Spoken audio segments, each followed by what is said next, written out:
Buenas tardes, amigos y amigas de Chabelas, y buenas tardes. En primer lugar, quisiera agradecer a todas las personas que hacen el seguimiento a este programa. Y de modo especial quisiera agradecer a nuestro auspiciador Textiles San Camilo. El tema que voy a tratar ahora, que quisiera tratar hoy día, es el de la inmigración japonesa. ¿Esto por qué? Porque hace varios programas o hace muchos programas tratamos el tema del Perú como un país pluricultural y hablamos de los pueblos originarios del Perú y sus lenguas. Hablamos de la inmigración europea a partir de 1530 o 32. Hablamos de las personas que habían sido traídas forzosamente de África y hablamos también de la inmigración china. Hoy día quisiéramos hablar de la inmigración japonesa para tener un cuadro un poco más completo de esta pluriculturalidad, de esta multietnicidad que tiene nuestro país. ¿Cuál es el contexto en el cual se produce esta inmigración japonesa? La industrialización del Japón al final del siglo XIX produjo una mano de obra que no encontraba empleo en Japón, especialmente del sector rural. Al mismo tiempo, acá en el Perú había mucha demanda de mano de obra por parte de las haciendas costeras para la producción de la caña de azúcar, del algodón, etc. ¿Por qué? Porque ya se había producido la extinción o el proceso de extinción de la esclavitud, del sistema esclavista y también de la inmigración china. Entonces han coincidido estos dos momentos. Así se celebra un tratado entre Perú y Japón que fue y es el primer tratado que celebró un país de América Latina con Japón. Esto fue en 1873. Y en 1899, el 28 de febrero exactamente de 1899, salió del puerto de Yokohama, en Japón, el primer barco que transportaba a estos trabajadores japoneses, a estas personas de Japón, y llegó al Perú, al Callao, el 3 de abril del mismo año 1899, o sea, al final del siglo XIX, trayendo 790 inmigrantes japoneses que ya habían sido contratados para trabajar en las haciendas de la costa, porque el sistema era que en Japón se les contrataba con un adelanto de dinero, se les traía acá para trabajar de manera especial o quizás única en las haciendas de la costa, que en ese tiempo estaban produciendo mucha azúcar y caña de azúcar. Eso fue hasta 1923, entonces fueron 24 años.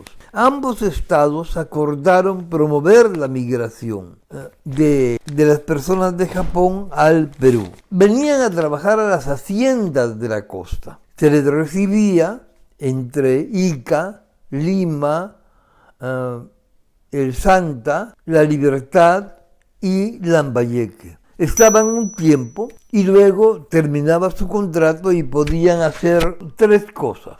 Uno, recontratarse, pero ya libremente con las haciendas que los tenían contratados por enganche. Segundo lugar, podían ir a algunos pueblos. Y en tercer lugar, podían regresar a Japón. Esas tres vías fueron las que se tomaron cuando sus contratos terminaban. Eran personas jóvenes, entre 18 y 40 años, porque se les necesitaba como mano de obra para trabajar en las haciendas, que era un trabajo bastante fuerte. En aquel tiempo no había toda la tecnología que hoy día hay.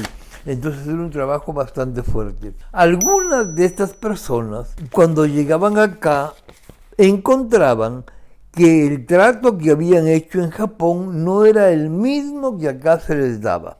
No era el trato que se les daba, porque el salario no era el que se había acordado, las condiciones laborales no eran las acordadas, ni las condiciones de vivienda conforme se les había quedado en Japón. En consecuencia, poco a poco iban desertando. Había varias formas en que tenían para responder a esa nueva situación. Eran las reclamaciones, las paralizaciones, las negativas a trabajar, pero también la huida. Se fugaban, ¿no? Y algunos se fugaban apenas llegaban. Estaban 3 meses o 1 mes en la hacienda y se iban, porque poco a poco tenían relaciones. Los que estaban en Japón para venir acá tenían relación con los que ya estaban acá y se concertaban para huir. También es muy importante notar que las condiciones de salud no eran buenas, de modo tal que el 20% de las personas inmigrantes morían por enfermedades como paludismo, como malaria, como TBC, como sífilis, como enfermedades al corazón, y también una enfermedad que ahora no se sabe ni su nombre, el beriberi, que es por la falta de vitamina B1. En la Segunda Guerra Mundial, esta población sufrió mucho, sufrió bastante, porque como Estados Unidos fue del enemigo de Japón, o Japón de Estados Unidos, en la Segunda Guerra Mundial se enfrentaron, entonces el Perú se alió, se puso en la fila de Estados Unidos y deportaron a muchos japoneses a Estados Unidos. También les saquearon muchas de sus bodegas, de sus tiendas que habían puesto, acusándolos de ser enemigos del Perú, de Estados Unidos, etc. No obstante eso, ellos de nuevo recuperaron sus capacidades y ya en el año de 1930, en la ciudad de Lima había bodegas, restaurantes de propiedad de japoneses. Hoy día en el Perú tenemos hasta 5 generaciones de personas descendientes de Japón y a todos ellos llaman Nikkei. La primera generación, los inmigrantes llamados Issei, la segunda generación Nisei, la tercera generación Sansei, la cuarta generación Yonsei y la última Gosai. Según el censo del INEI, del Instituto Nacional de Estadística y Censo, en el último censo en el Perú, 22.534 personas se autoidentificaron como Nikkei. Sin embargo, la Asociación Perú-Japón calcula que en el Perú hay 100.000 personas que son Nikkei, son descendientes de japoneses. Eso es lo que yo quería ahora conversar, indicar, decir, y cómo esta cultura japonesa también está presente en mucho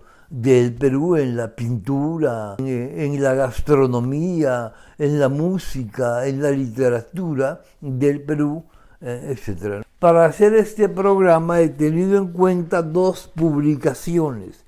Una primera que es Los Nikkei del Perú, a los 120 años de la inmigración japonesa, y que ha sido publicada por el Fondo Editorial de la Asociación Peruano-Japonesa. Y el segundo, este libro que se llama Peones japoneses en la Hacienda San Nicolás, 1899 a 1930, cuyo autor es Humberto Rodríguez Pastor, y que también ha sido publicado por el Fondo Editorial de la Asociación Peruano-Japonesa, y otras publicaciones, pero estas han sido las más importantes. Eso es lo que yo quería decir ahora en este programa. agradecerles de nuevo por el seguimiento que nos hacen, decirles de que si desean hacer un aporte económico, lo pueden hacer al YAPE o al PLIN que aparece en la pantalla. Y agradecer de nuevo a nuestro auspiciador Textiles San Camilo. Buenas tardes, amigos y amigas de Chabelas y buenas tardes. Nos vemos en el siguiente programa el próximo domingo. Muchas gracias.